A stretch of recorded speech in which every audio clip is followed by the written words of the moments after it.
Here's a question for you. Can we give reasons for things, bad things that happen to us, bad things that happen to Am Yisrael, or do we need to keep quiet? Can we give reasons to the Holocaust, Jewish reasons to the Holocaust? You know, reasons for Jews not being that religious. Between World War One and World War Two, a lot of Jews were leaving religion. It's a very, between the wars, it's known, it's a very terrible situation. Um, no, it has to do with Haskalah. It has to do with enlightenment in a way, but this is a much later period of it. And you had a lot of people that were becoming less religious. And this is the time, by the way, Sarah Schneer starts the Beis Yaakov movement because girls are not being that religious anymore.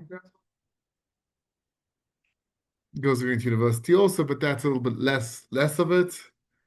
Um, the Daf Hayomi, some want to say the Daf Hayomi that was started also between the wars. This is later. This is closer. It's between the wars. Ramesh Shapiro started the Daf Hayomi. He started it something because people weren't learning that much. People were not being that religious, and so started Daf Hayomi was in order to keep them more in Torah, more involved. And there was a big problem. And can we say that the Holocaust that came afterwards was because people weren't that religious? No. Some Rabbanim say that. Some Rabbanim say that. For sure. We can't say it. that. You can't ever say for sure anything. Like, we don't know Cheshbon Shamayim. Did it make us more religious? Did it make us more religious? For sure, yes. No, it just felt all not really. For sure, okay. There's a question of how you quantify and how you understand the amount of religious Jews that you have today. How do we understand that? If you look at the amount of people that are learning in Kollel and Yeshiva, there's never been anything like this. Yeah. You're talking about 150,000 Avrechim and Bochrim in Yeshiva and Kollel. There's never been anything like that. That's just in Israel. And in America, you also have a lot. There's also high levels of intermarriage. If you look at all of Judaism, it's very hard to look at it. There's 14 million Jews. There've been 14 million Jews for the longest time. How many are secular now? How many are secular and how many keep Shabbos? So you have 14 million. Out of them, they say somewhere around, I think, 4 million are religious. It's somewhere around 4 million, yeah. So, yeah. At most, it's 4 million. So you're talking about less than a third. Now, before the Holocaust, how was it? Yeah, I guess you had a lot more religious people. But that's actually a very good question. That's what Rabbi Yoshe Soloveitchik, the Rosh Yeshiva of YU University, used to say. He would say, don't ask lo lishol lama, ela lishol lema. Don't ask why, ask for what. And so you right away said, did it make us more religious? And so I know a lot of people left Judaism. yeah. The Torah powerhouses that we had today is something we never had before. The amount of people that are in Kollel and Yeshiva, the quality of Torah at this level and the quantity is something we never had. You think it's But there were a lot of, but if you're talking about less than a third of the Jews are religious, before the Holocaust, I would say maybe it was better than that. It was a third or more than a third. These are very hard questions. We don't have very good numbers for this. thing is, I think that after the Holocaust, more people left Judaism. More Jews. After the Holocaust, more Jews left Judaism. People that survived. Yeah, people left them. Did more survivors leave? Some people left the Holocaust and they said, If that is what happened, then I can't be religious anymore. Right. Some people said if that's what happened, obviously there's a God. Yeah. Your grandfather, he remained religious, Yeah. and he said he's never going to leave religion after that. I think it was harder to stay with it. Think about after the Mabul, after the Great Flood, where you had all of humanity destroyed and only Noach and his family survived. Did they say, so obviously there's no God? God spoke to him, he knew what's happening. God It's spoke not to the him. same. He It's was not the same. family. Not the same. He had a whole family. Yeah. Cousins and uncles and whatever. Everybody, slaughtered, whatever. But it brings up questions. It brings up The questions. thing is also, I think if somebody didn't have strong emunah and bitachon before, then they broke. Somebody have strong emunah and bitachon Exactly. before. So that's what many want to say. I heard this many times from Hav Meir Eliyahu. He says, the way you came in, you left a lot. You left, it just amplified what you already believed in. I think it's with every nisayon that there is today. And he compares it to Arba Shenichnasu LaPardes. There were 4 people that went into the Pardes. You know about this? Arba Shenichnasu LaPardes? There were 4 great rabbis that went into the deepest parts of the Torah. There's Pshat, which is a simple understanding. Drash. Well, Pshat, Remez, Drash, and the deepest one is Sod. The deepest one is the secret. The secret is the deepest part. And to go in over there, you can only go in if you're very, very complete as far as Torah and your Emunah and your belief in God. And so these 4 rabbis went in, and only one came out Shalem. Only one came out complete. That was Rabbi Akiva. Rabbi Akiva came in and he came out and he was complete because he was solid. He had solid foundations. Elisha ben Avuya came in and he left religion. He said, "That's it. If this is what I see, then it's not true." And there were 2 other people. Ben Azai died, and Ben Zoma became crazy. So, and coming out of the Holocaust is a similar kind of idea. And by the way, how about you speak about the Holocaust, speak about also the 7th of October. I would like to say another thing, please. We could even see nowadays, yeah? Let's say the family that 3 of his kids, here from Beit Shemesh, 3 of his kids were nifter. Who is this? Who Okay. lost 3 kids? There's a guy, Biton. Oh yeah, he lost his 3 Biton kids. lost Right, 3 and kids. the missile that landed here Yeah. in Beit Shemesh just 2 months ago. 3 months ago. Here, big. He says it was meant to be, אני מקבל את זה באהבה, מזמור לתודה. This person didn't start having that feeling after it happened. Yeah. It's something he worked on his whole life. Yeah.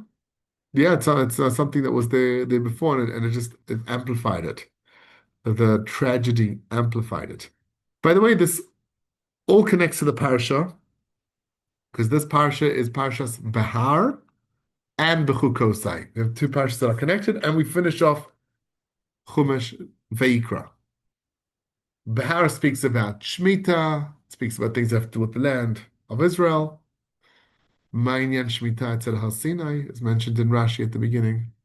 And then we move to Bechukosai. And Bechukosai starts off with, if you listen to what I'm telling you, then good, then everything good. You'll have rain in your field, it'll all be good for you. But if you don't listen, and then it says terrible things.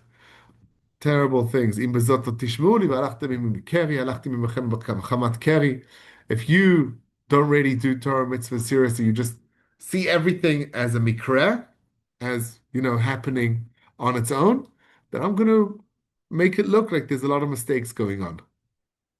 Like that's the way God responds when you think things are like mistakes. And so, people see the Holocaust and others say, well, God made mistakes over there. Right? It's part of the engineering of the world to look like that. And it goes on about how terrible it'll be, and will be sent out to the diaspora, and they'll destroy the temple, and lots of terrible things. And you're running away from people and disappearing. And yeah, and then there's a point where it says your cities will be Arechem. I saw this before. Arechem yu chorva. Right? Your cities will be destroyed. And when I drove through the shtetls of Poland last week, and I saw that there are no more Jews there, I connected to this. I connected. There wasn't sure. Will we still live in Poland? Yeah, there'd be lots of Jews in Poland, for sure. So the communists would come in. It would be different. No. It would be, I always say for sure, but it's much more complicated because there were Jews living also in Russia, and then the Soviet Union came in, and the Soviet Union didn't allow you to go to Jewish school. You couldn't have kids at home that are going and learning Jewish stuff. Only at the age of 18 could they decide if they wanted to go to shul or not.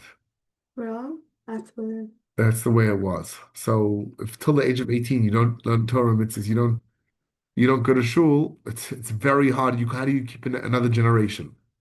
And so all of the Russian Jewry ceased to exist. Those that managed to escape came to Israel, went to America.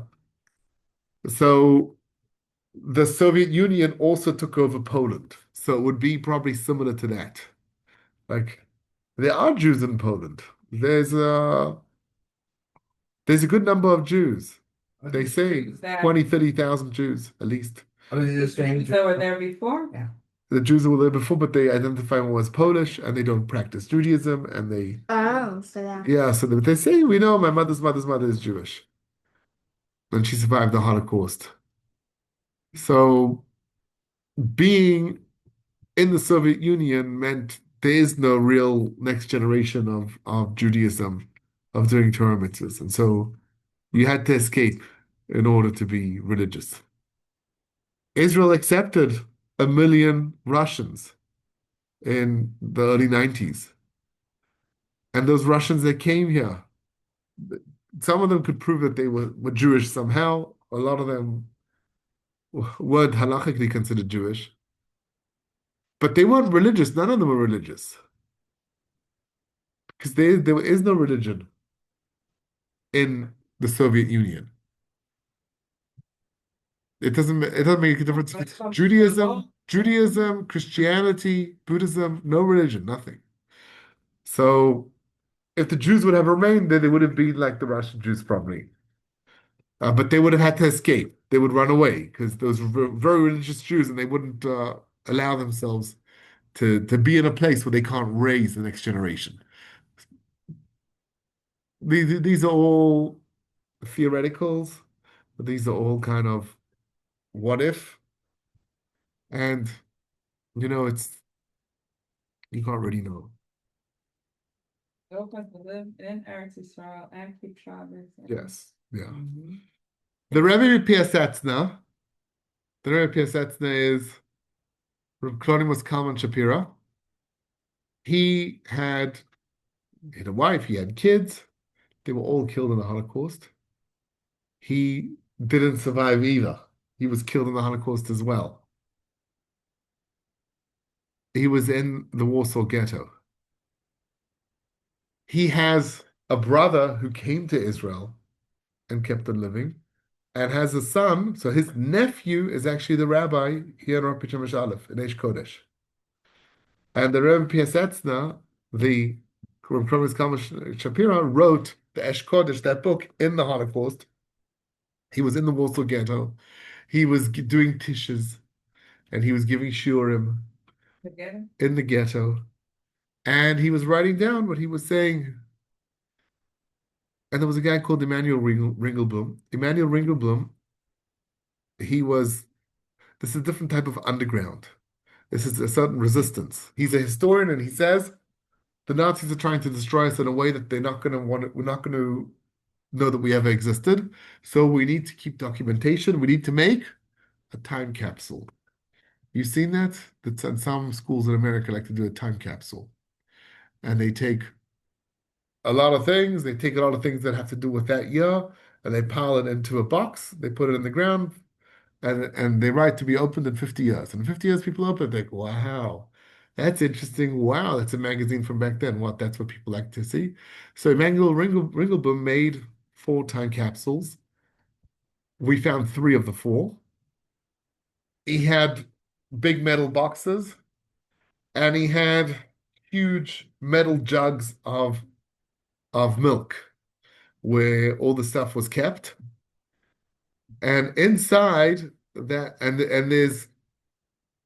there's actually a big uh, museum, a research center is more correct to call it, in Warsaw. The research center researches the Ringelblum connection, which he called Oneg Shabbat. Why is it called Oneg Shabbat?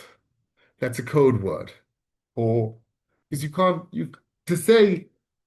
If he goes around, he says, have you written stuff up so we can put in our time capsule? The Nazis would catch on to it. But if you go to him and you say, what's with Oneg Shabbos?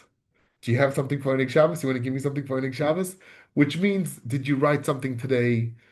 Did you, it divides, there's a few stuff that you haven't said. You have what people wrote. You have, people just wrote their own writings, their own interesting stuff about, their own thoughts.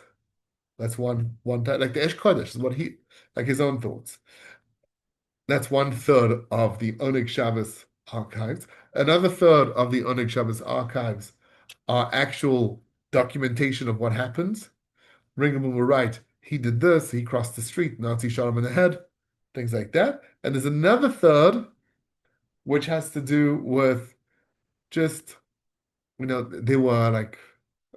had theater, they had a play. And you had to buy a ticket for the plane. They give you a little ticket, and you keep the stub, and you put it in the Ringelblum, in the Oneg Shabbos collection. Do they have any otzarot, any jewelry? Do they have any jewelry? Jewelry, Sifrei Torah, things from the Sefer Torah. Yeah, but they're not going to put Sefer Torah inside that. No, but like the things from the Sefer Torah, different types of special jewelry. It's to do with life in 1940, 1941, 1942, 1943. That's what the Oneg Shabbos is about. It's not about jewelry and other stuff that they have. You Yeah. go and see all of this stuff. What? You can go and see all of this stuff. You can all go the and actual writings. You can go and see them. Yeah, it's in the Jewish Research Center in Warsaw. You went there? No, I didn't go there. I was gonna go there. The biggest shul in Warsaw sat right over there. There was this huge shul, and you see pictures of it. It's huge. It has two kind of arches on either side when you walk in. And I saw pictures of it. It's very impressive. And then I noticed that it had 2 towers. A shul with towers is not orthodox. It's either reform, but usually it's going to be neolog. Neolog. This is also a little confusing. The neologs, well, the conservatives consider them as their fathers, the neologs' fathers.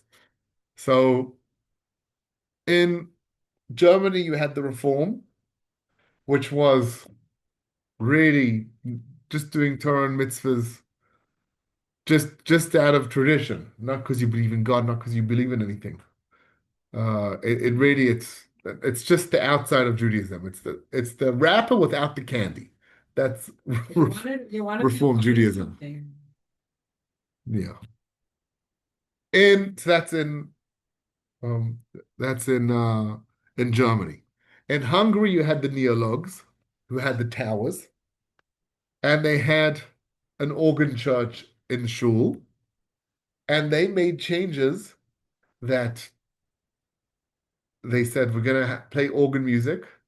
We're going to have the drasha, the rabbi's going to speak in Hungarian, in the local language, which was a big change. All the rabbis said, no, you can't. You can't speak in the local language. Everybody spoke Yiddish back then.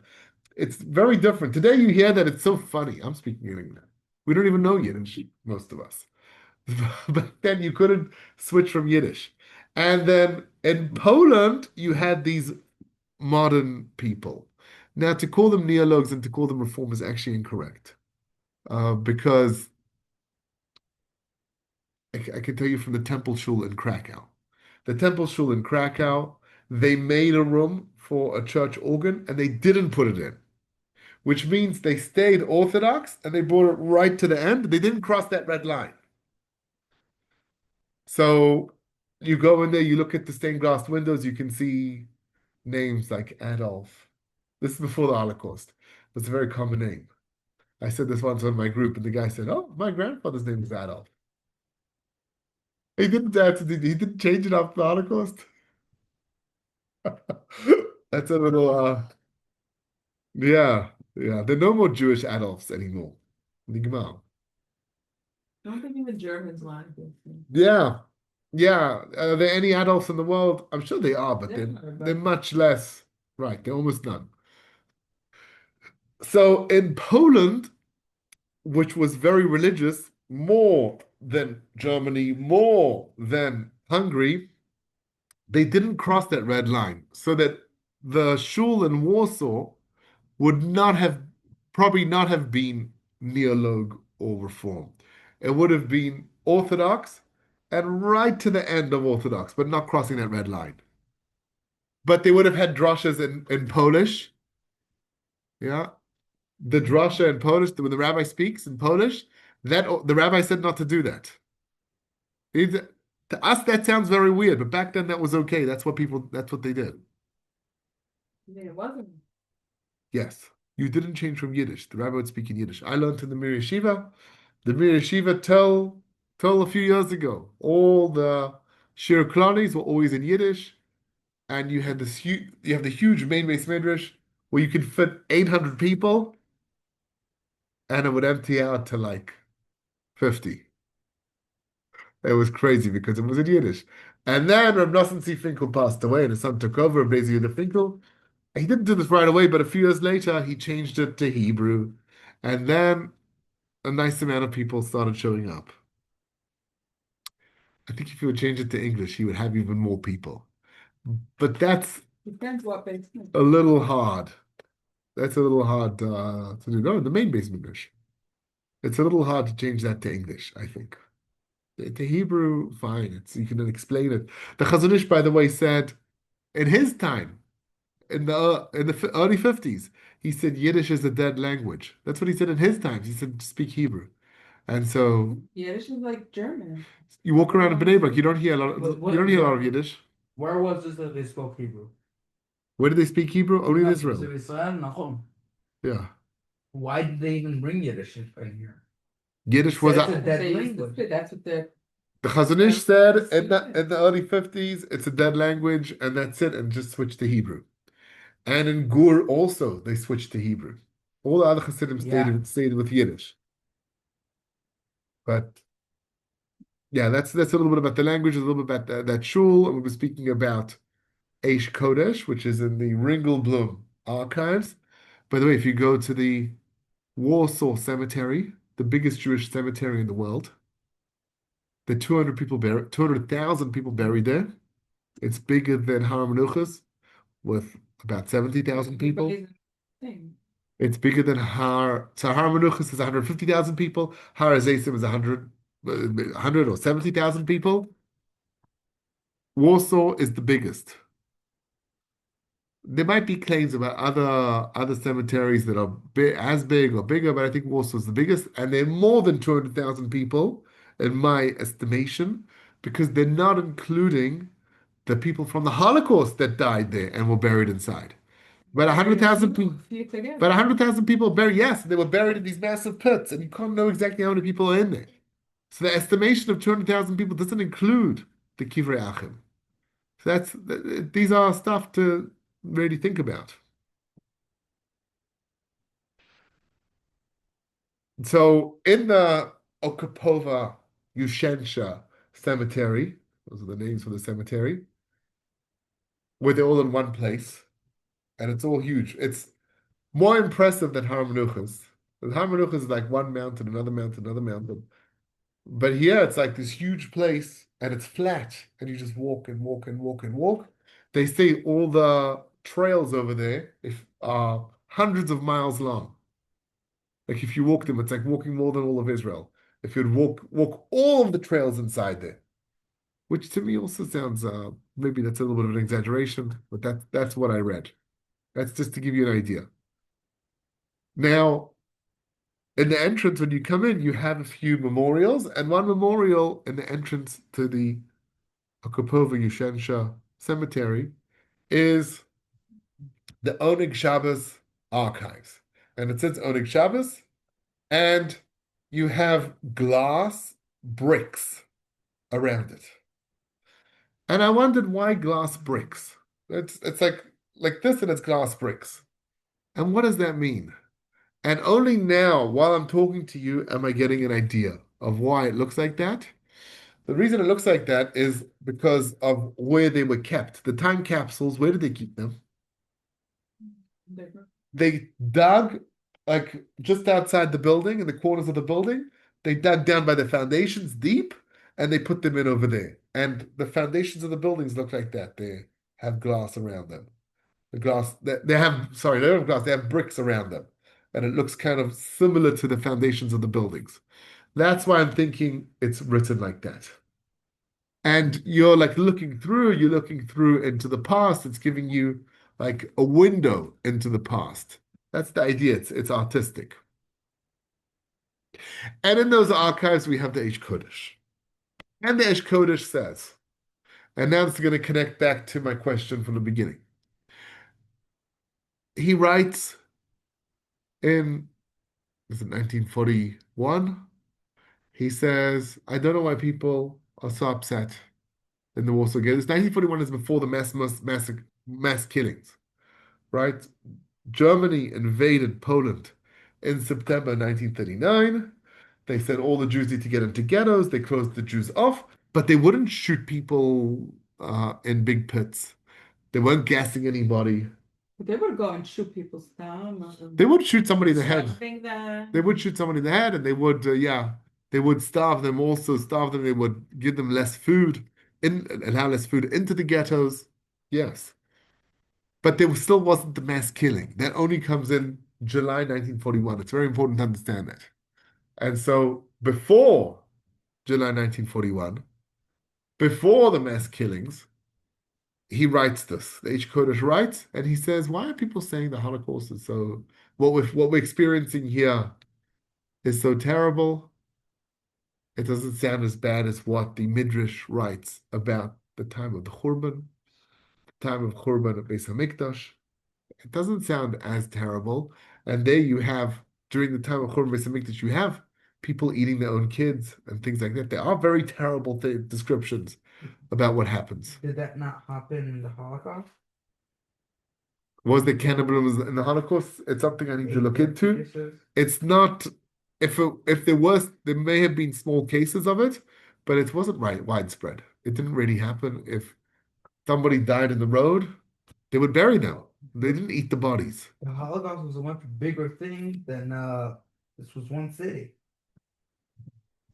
Right. The Churban, the destruction of the Beis HaMikdash, of the temple, is one city. It's not really one city because it was all over. It was here also. It was in this area also. There were destruction of all the Jewish towns. But the scale of the Holocaust is greater. Right. It's spread all through Europe. There might have been even more cases.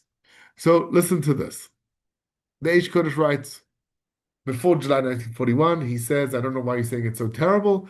There were other things in the past that were similar to this, when we did Averas, when we did sins. So Hashem said, you know what? I'm going to punish you like this. I'm going to bring a Churban. I'm going to bring a destruction. I'm going to put you in exile. But then after 1941, he writes later, I think it's 1942, or even 43 is the end of the ghetto. And he writes then, there is nothing that compares to what we are experiencing here. Not in the Gemara, not in the Midrash, not in any Jewish source, as far as I know, he's a great rabbi, anything that compares to what we're going through in the Holocaust. This is beyond anything. That's what he writes. So I saw somebody write that at the beginning it looks like he's trying to say it's because of our sins, and you can explain that. You can explain it like with the Churban Beis Hamikdash, with the destruction of the temples. That was there. We know things in the past when we had Chazal, when we had the great rabbis, we know the spiritual reasons behind them. Now we're in a much lower generation. You read the Sidduros many years later, so we don't have these deep You don't have the explanations. theme that could say, oh, for sure. We don't have Nevi'im, we don't have Ruach HaKodesh, we don't have prophets, we don't have people with the Holy Spirit, we don't have all the things that they had back then. And we don't have the great rabbis of the Tanaim and Amoraim to tell us either. So I read somebody that wrote that at the beginning looked like he was giving a spiritual reason, then he said it's beyond us. It's beyond us, we cannot ask about it. And this part actually connects to what we saw early on in the Torah when the two sons of Aaron passed away and their souls left their noses. And what does Aaron do? Vayidom Aaron. He's quiet. He can't say anything. You can't reply. You can't talk. And that was the reasoning, by the way, behind having the siren for Yom Ha'atzmaut. So the state of Israel did it because it's beyond us. It is not something, it's all you can do is stand quietly and kind of connect. No, Yom HaZikaron? Yom HaZikaron and Yom HaShoah. Also, Yom HaZikaron is losing the soldiers. Yom HaShoah is the Holocaust. That rooming at Hashem that has all the voices, and we can just like take it all in, like stay quiet. No, you know the one I'm talking Yes, about. you're talking about Yad Li'elet, the children's hall, where you walk through this dark hall. See the pictures coming up. You see pictures at the beginning, and you hear voices, and you hear the names of the kids. Moishele ben Davidson. Yaakov ben Yisraelson, whatever it is. And so they mention the names, and you look and you see candles, but they're only 6 little candles, and there's a few mirrors, and then you look and you just see like it's all over you. You can see it looks like millions of lights, millions. It looks like stars, and it's only generated by 6 candles in the middle. Yeah, it's a certain effect. What was it called? A certain effect of having all the mirrors placed in different angles, because each one of these kids, infinity mirrors, very nice. Because these kids would have had more kids, and they would have had whole generations. And now they're gone. Think about Grandpa, your grandfather, who was born around the time of the Holocaust. He lived in America, so he wasn't involved in the Holocaust. But just think how many grandchildren and great grandchildren he has. He has, no, think about that. Think about how many he has. He has like grandchildren, great grandchildren. I think it's around 100. So each one of these people that we lost during the Holocaust could have had that many kids. It was only 80 years ago. Yeah, the Holocaust is almost 80 years ago. It feels like 200 years ago. Yeah, the world has changed a lot. Like not tourist ruins, like actual ruins. Ruins of the Holocaust? Yeah. I was in Warsaw, which was really, really destroyed, but you could still see parts of the But you of the posted a ghetto. status that you said this is where the Yes, Yeah. most of Warsaw was destroyed. 85% of Warsaw was totally destroyed. and I don't see any. No, you still can see. You can go, there's like maybe 10 or 12 different places where you have remnants from it's probably even more than 10 or 12. There's 10 or 12 places that I know where you see pieces of the wall. And you can you see pieces of the wall, you see Yeah, but tracks. that's more touristy. I want like an actual like village where No, what about going to see gas chambers? You can go and see gas chambers. Go to Majdanek. You go to the go right by the gas chambers. Go to Auschwitz. You can see the actual camps. Yeah, they're still around. It wasn't that long ago. The Nazis destroyed. They tried to destroy everything in Action 1005, which is where they said we're not leaving evidence behind, but there's still evidence behind. Even though they wanted to destroy everything, Majdanek wasn't destroyed. It's all pretty much original. Whatever is left over there. People telling stories. Yeah. The survivors are our testimonies. Our testimonies, how do we rebuild the history of the Holocaust? It's survivors, but not only, because survivors sometimes they're very emotional and it's difficult to understand what part of the story to follow. But when you have survivors and you have other survivors and they have the same stories that they're telling, and then you go to the places and you see the archaeological evidence and it matches, and you read the German archives, you read what they wrote, putting all these puzzle pieces together gives us the story we know of the Holocaust. So all we can see of the Holocaust is kind of a puzzle that was put together. What's the name Holocaust? What does Holocaust mean? It's a total Shoah also. Shoah does appear in Tanakh. It's a word that appears in Tanakh. Yeah, Holocaust means total destruction. I think it's from Latin. Yeah. So But there's still people that are doing what it says in the Parasha. And What? Nowadays, what? people are not listening to Hashem, they're not keeping Torah, Yeah. whatever, and there's no No repercussions. tzaddik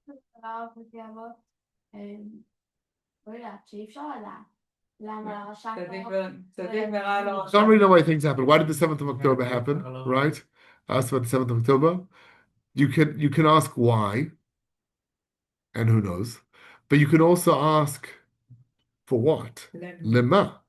And look around you and you see that definitely, now that we're standing 2.5 years later, people became more religious. The 7th of October, definitely, you can visibly see it's a much, much smaller event. And it's hard to compare it, yeah, because you're talking about 7th of October is this tiny in comparison to the Holocaust that was that massive. You know what's going on this Shabbos in America? What? You know what's going on this Shabbos in America? What? For 250 years of America, Trump said everybody's gonna honor Shabbat. You didn't hear this? Did you see him talk about it? AI. Okay. No way. This is All no. Don't tell me more about it. Show me the source and we'll discuss it. AI. Okay. So listen, we heard a lot about this, about the bad things that happened and the bad things that could happen. And we also know about the good things that happened and the good things that followed. And the good things that are yet to follow. And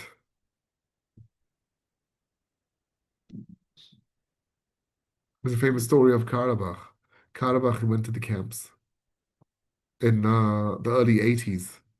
The Soviet Union started opening up, or the Poland area could open up, and you can go into already.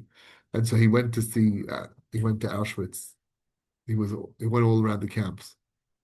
And he came to Krakow afterwards, and he sat in the Ramoshul. Remu, right?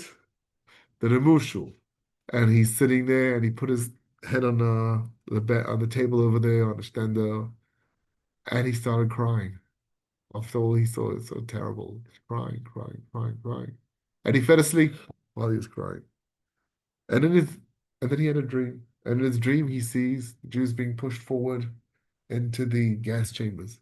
And he's standing and he can see them being pushed through the doors over there, undressed, going in, being pushed, the Nazis yelling, go faster.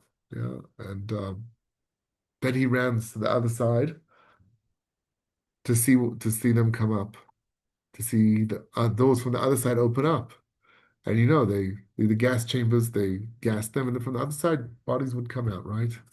And he's waiting there, and then the doors start shaking, and then all of a sudden the doors break open, and the Jews from inside walk out, dancing and singing, dressed in their Shabbos clothes, dressed all nice, dancing and singing. And he joined them also and danced and sung with them. And then he came up with his famous Krakow song. Have you heard the Krakow song? Probably. A lot of it's from there.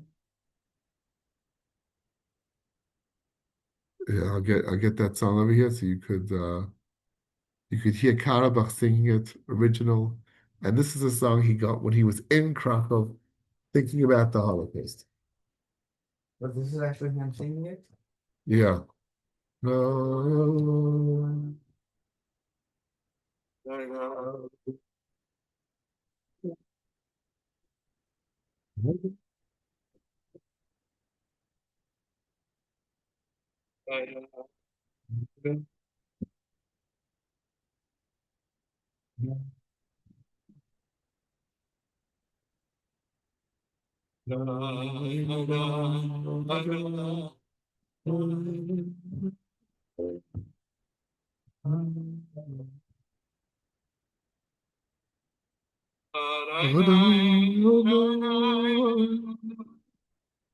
This is the slow part. It's more of a niggle. It's a nigun, it's a slow part. This is when he sees the Jews being led into the gas chambers, and he's kind of crying it out. And soon we're gonna go to the other side when they come out dancing. And what song were they dancing to?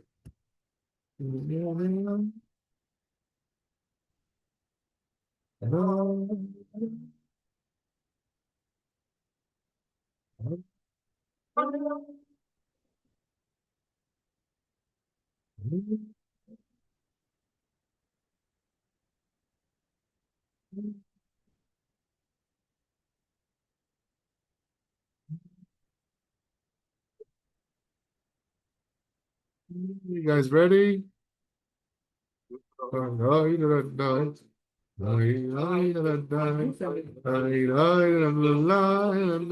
This is the song they were singing. This is the song they were dancing to. We're dressed all nice.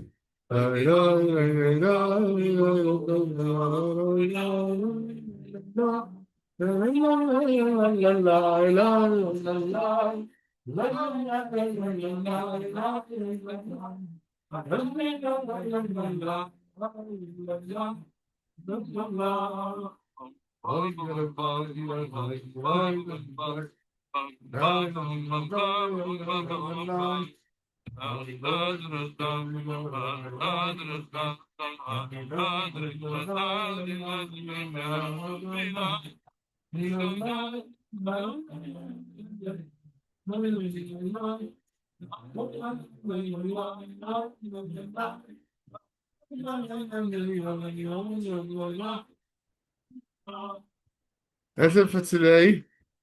See you next week.